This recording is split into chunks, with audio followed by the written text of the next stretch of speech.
آج کی ویڈیو کا عنوان ہے جس کا کھاتا ہوں۔ تو چلیے بنا وقت ضائع کیے شروع کرتے ہیں اپنی آج کی انٹرسٹنگ سی ویڈیو کو۔ حضرت لقمان کسی رئیس کے غلام تھے اور اس کی بہت خدمت کیا کرتے تھے۔ یہ رئیس ان کی خدمت گزاری، دانائی اور ایمانداری سے بہت متاثر تھا۔ ان کو بہت عزت دیتا اور بہت محبت کرتا تھا۔ تاجر کا معمول تھا کہ جب بھی دسترخوان پر بیٹھتا تو حضرت لقمان کو بھی اپنے ساتھ بٹھاتا اور اپنے ہاتھ سے کھانا پیش کرتا۔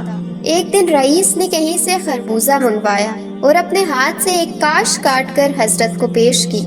حضرت نے وہ کاش کھائی تو رئیس نے پوچھا۔ حضرت نے جواب دیا کہ الحمدللہ بہت اچھا ہے، آپ کی دی ہوئی چیز پھیکی کیسے ہو سکتی ہے؟ رئیس بہت زیادہ خوش ہوا اور ایک اور کاش کاٹ کر آپ کی خدمت میں پیش کی۔ آپ نے وہ بھی نوش فرما لی۔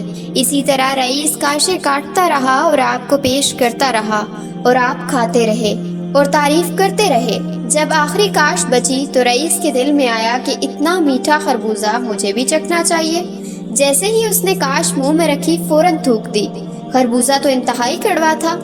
رئیس بڑا حیران ہوا اور اس نے حضرت لقمان سے پوچھا کہ حیرت ہے، آپ اتنا کڑوا خربوزہ میٹھا کہہ کر کھاتے رہے، کیا وجہ تھی کہ تم نے مجھے بتایا نہیں؟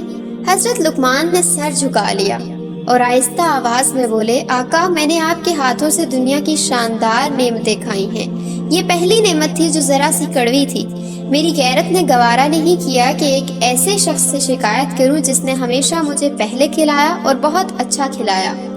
آقا میں آپ کے مہربان ہاتھوں سے زہر تک کھا سکتا ہوں، تو یہ کڑوا خربوزہ کیا چیز ہے؟ یہ سن کر رئیس کی آنکھوں میں آنسو آ گئے۔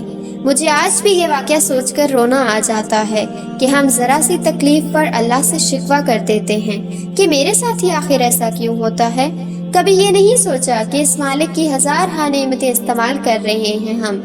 ہوا، پانی، روشنی، پھل، غذا اور ان کے علاوہ کتنی نعمتیں ہیں جو مسلسل استعمال کرتے ہیں، لیکن جب کبھی ذرا سی تکلیف آ جائے، مشقت آ جائے، بیماری آ جائے یا کوئی محرومی آ جائے تو فوراً شکوہ کر دیتے ہیں کہ میرے ساتھ ہی ایسا کیوں ہوتا ہے۔ غیرت کا تقاضا تو یہی ہے نا کہ جس مالک کی اتنی نعمتیں استعمال کرتے ہیں اس کی طرف سے آنے والی تھوڑی سی مصیبت میں بھی ناشکری مت کریں اور ہر حال میں ہم اس کا شکر ادا کریں، کیونکہ اللہ رب العزت قرآن پاک میں خود ارشاد فرماتے ہیں کہ اگر تم شکر ادا کرو گے تو تمہیں اور دیا جائے گا۔